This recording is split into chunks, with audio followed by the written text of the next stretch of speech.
Selamat malam, berjumpa kembali bersama saya Wong Ganteng sak donya. Mohon untuk tidak disebutkan nama dan identitas siapapun dalam percakapan ini karena konten ini akan saya naikkan ke dalam channel YouTube saya. Bagaimana? Oke, iya Mas. Iya, nggak apa-apa. Iya? Iya, bagaimana? Sampai tadi mau nanya apa? Mas Hai.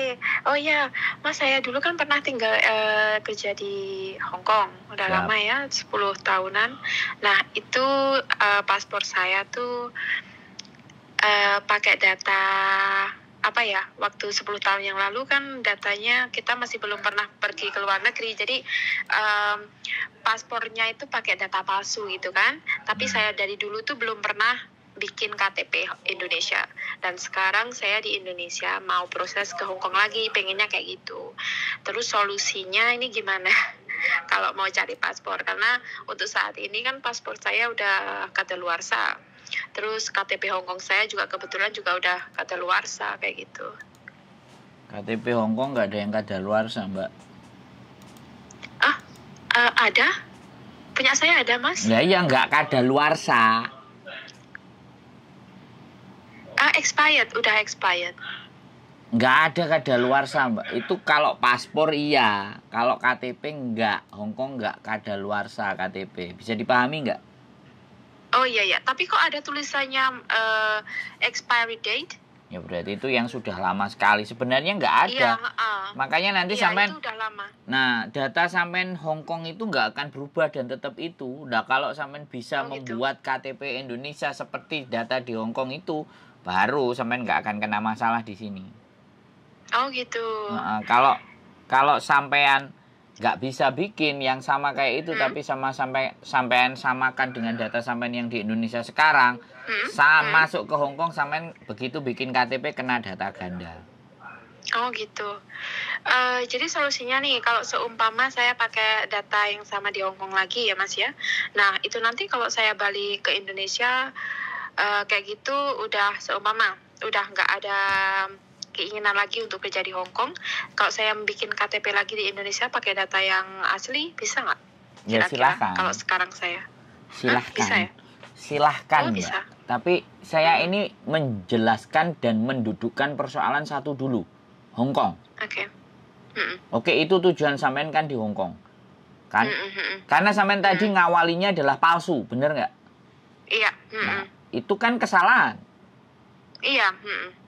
Ya, jadi kalau palsu itu sebenarnya bukan kami yang salah dan bukan PT yang salah, ataupun nggak ngerti PT-nya yang bikin atau apapun lah. Itu sudah terjadi. Jadi kesalahan itu yang harus kita bayar kalau kita mau balik ke Hong Kong. Oke? Oh gitu ya. Ya, jadi untuk balik ke Hong Kong, sampean silahkan bikin data kalau bisa sesuai dengan KTP Hong Kong. Oh iya. Nah, tapi kalau sampean nggak bisa, kita bisa gitu loh. Cuman potongannya ngeri. Saya bilang begitu aja dulu dari depan. Saya nggak mau dari belakang nanti sampean ngomong wah gini. Saya nggak mau begitu. Saya orangnya ngomong Nah, besar kecilnya. Jadi kalau seumpama dengerin, Mbak, sebentar. Iya. Saya ngomong dulu ya. Saya ngomong dulu. Sampean kan bertanya sama saya. Oke? Iya. Saya ngerti sampean 10 tahun di Hong Kong, bahkan mungkin lebih lama dari saya. Tapi untuk urusan ini, sampean bertanya ke saya. Jadi konteksnya sampean harus paham dulu. Saya jelasin dulu, jangan dipotong. Oke? Begitu. Soalnya saya tadi belum nggak terlalu dengar, Mas. Maaf. Nanti daripada lanjut, saya balik lagi ke konteks sebelumnya. Kayak gitu. Kalau sampean terputus-putus ngomong, Mas suaranya putus gitu loh. Iya, makanya tadi saya mau ngomong kayak makanya putus gitu loh. Karena saya terkadang begitu ngomong terus langsung sampai nyaut ngomong, paham nggak? Iya. Jadi itu yang nggak sinkron. Sampean Iya. maaf, interupsi. Nah, wis, sekarang kalimatnya gitu aja. Kalau suaranya keputus. Oke? Jadi, sekali lagi yang pertama, ya. Kalau sampean mau proses dengan PT, kita semuanya bisa bikin. Cuman kadang-kadang satu hal, kenapa PT itu tidak mau? Karena kadang-kadang kita sudah membuatkan, sudah mengeluarkan biaya di tengah-tengah, alasannya, Mbak, saya nggak jadi. Pas, saya nggak jadi. Pak, mohon maaf, bla bla bla bla bla. Kita sudah kerja. Iya. Tahu kan rasanya sampean kalau kita sudah kerja terus nggak jadi. Iya. Karena sekali lagi kita memproses itu tidak menahan dokumen.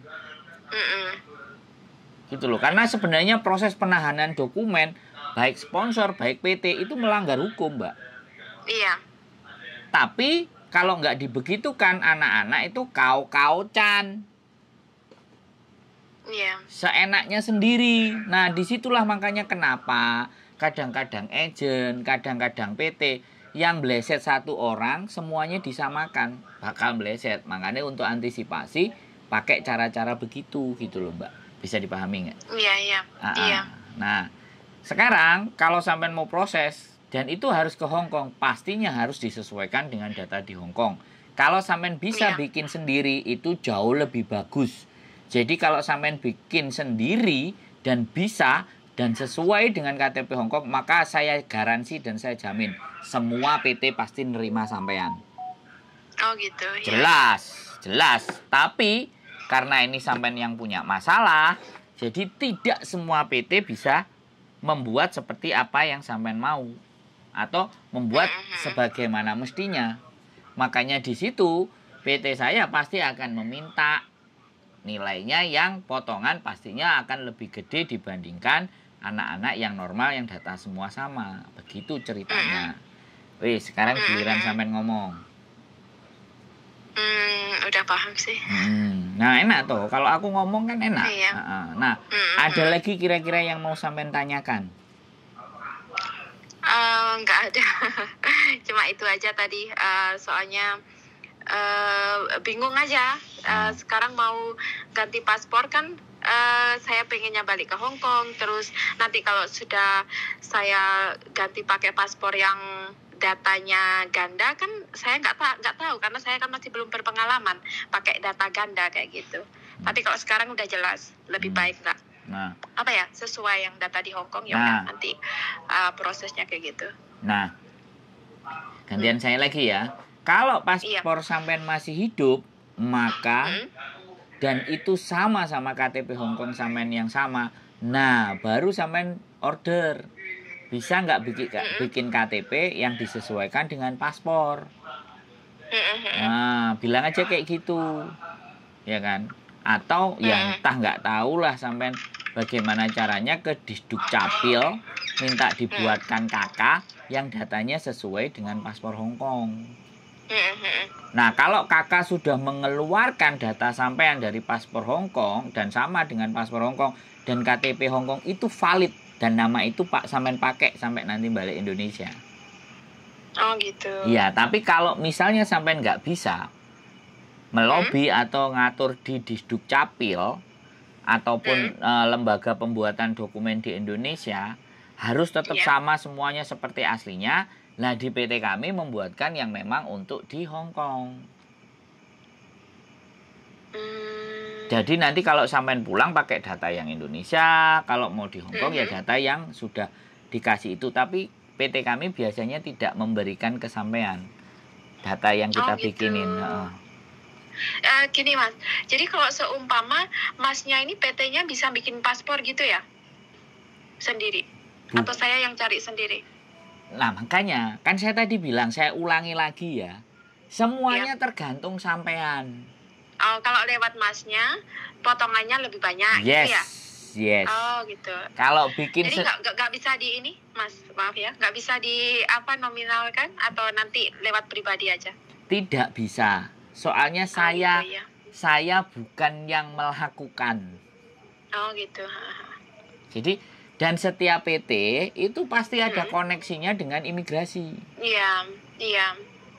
Gitu loh, makanya. Oh, paham.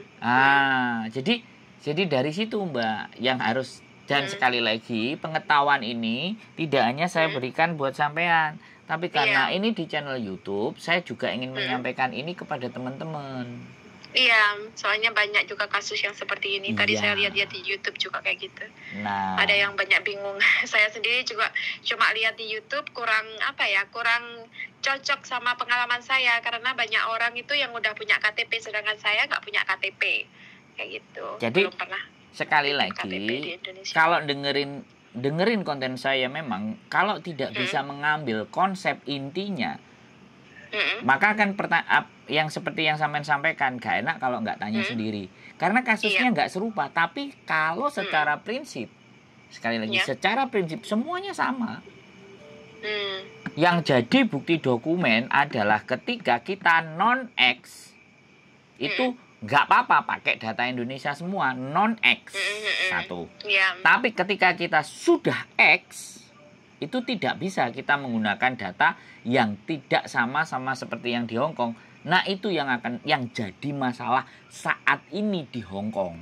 Teman-teman semuanya yang masuk ke Hong Kongnya 2 kali dengan data berbeda pasti kena. Bisa dipahami. Tapi kalau seumpama Mas ya, saya mau tanya, karena saya juga ada teman itu datanya dia tuh dulu waktu di Hong Kong dituain kan, terus dia balik ke Indonesia. Dia bikin paspor baru karena dia nikah, jadi dia harus sesuai dengan akte sama kakak dan segala macam. Dia pakai data yang baru, ya, data yang nggak sesuai sama data yang palsu di Hong Kong kayak gitu. Datanya asli gitu kan. Nah, tapi waktu itu dia datang ke Hong Kong, tapi dia nggak kerja. Kalau kayak gitu bisa ya? Silahkan Paspornya dicoba. diganti sama yang Kalau nggak apa-apa ya. Kalau nggak kerja nggak apa-apa. Nah, kalau tidak berurusan dengan imigrasi nggak apa-apa. Oh gitu. Tapi kalau berurusan dengan imigrasi dan mengajukan izin tinggal, tapi kalau dia statusnya turis, musuwai, memandai. Oh gitu. Ya, kalau dia kerja, urusannya dengan imigrasi, urusannya dengan COP, urusannya dengan KTP, dia pakai jari 3, 4, 5, kelar lah hidupnya. Oh gitu. Kalau nggak percaya silakan dicoba. Beda, ya? Iya. Saya Saya ngatasi anak-anak yang seperti itu sudah banyak menerima komplainan, bahkan mereka punya grup data ganda. Dan juga yang sudah menikah dengan orang Hong Kong, saya menyarankan, dan mohon maaf sekali lagi, ya saya katakan, saya juga bulan ini aja saya ngurusi 5 orang menikah. Yang datanya, ya, kalau menikah kayak gitu Mas, gimana? Kalau menikah sama orang di Hong Kong? Yang datanya beda. Tuh. Itu gimana? Ya, kalau sampean ngomong karena ini masuk di konten, saya akan sendirikan itu obrolan untuk yang itu. Makanya nggak boleh melebar-melebar ini Mbak. Jadi seperti itu. Jadinya sekali lagi di mana bahwa kalau urusan itu kebetulan hari ini juga tadi saya dari merit register di Satin, terus kemudian jadwalnya di sana kelamaan, ternyata di Admiralty jadwalnya ada yang slot cepet kosong, langsung kita move dari Satin pindah ke Admiralty. Akhirnya dari Admiralty kita nanti nikahnya tanggal 1 Juni hari Kamis itu di City Hall di Sentral. Nah, tembus. Padahal datanya seperti yang kita sebutkan tadi, nggak ada masalah sama kita. Gitu loh Mbak, bisa dipahami nggak? Jadi makanya kalau sampai rajin nontonin konten saya, anak-anak itu sekali lagi, kalau nonton konten saya 1-2 ya sudah, dia telepon aja. Tapi kalau dia itu merunut terus nonton terus, lama-lama dia paham. Karena di situ masalahnya menurut saya, orang telepon ke saya itu masalahnya sama. Hampir sama, iya. Sama. Saya kebetulan juga belum pernah lihat YouTube-nya Masnya ini ya, to be honest. Saya tadi lihat di YouTube-nya Mbak Yuni itu ada di bawahnya. Itu ada nomornya Masnya, saya tadi langsung WhatsApp. Jadi rata-rata orang yang datang ke saya memang kalau mau telepon itu pasti dari sana. Tapi kalau yang sudah tahu konten saya, Mm. Jelas. Jadi ngurusinya, makanya kalau ada proses mereka langsung pada tahu. Mas, KTP Indonesia, KTP Hongkong ya, udah saya WA ya, tolong diproses gitu. Oh, berarti ini sudah nonton konten saya. Jadi saya bisa bedainnya. Orang yang datang ke saya ini sudah nonton sama belum itu kelihatan. Dan banyak yang belum. Iya. Jadinya ya kayak gitu. Makanya kan. Iya, tapi ini makasih banyak loh Mas sudah dibantu jawabannya. Ya, saya juga terima kasih karena sampean mengizinkan untuk kita naikkan ke konten, karena saya nggak kepingin apa yang saya sampaikan ini hanya berhenti di satu orang. Iya benar, nggak apa-apa. Biar banyak orang yang tanya-tanya, biar tahu jawabannya tanpa tanya-tanya lagi. Kasihan loh orang yang nggak tahu info. Ini saya juga tadi, mumet sekali nggak ketemu jawabannya. Setelah telepon ketemu. Tanya di imigrasi sini kan nggak tahu imigrasi Hongkong kayak gimana peraturannya dan segala macam. Jadi percuma gitu kan. Sekarang sudah ketemu. Udah. Kalau sudah ketemu berarti silakan tonton channel YouTube saya selanjutnya. Banyak yang ada cerita di situ. Oke? Makasih banyak ya Mas. Siap, sehat selalu. Iya. Oke, terima kasih. Selamat malam, yuk. Sukses selalu ya Mas. Amin, terima kasih. Ya, amin. Makasih.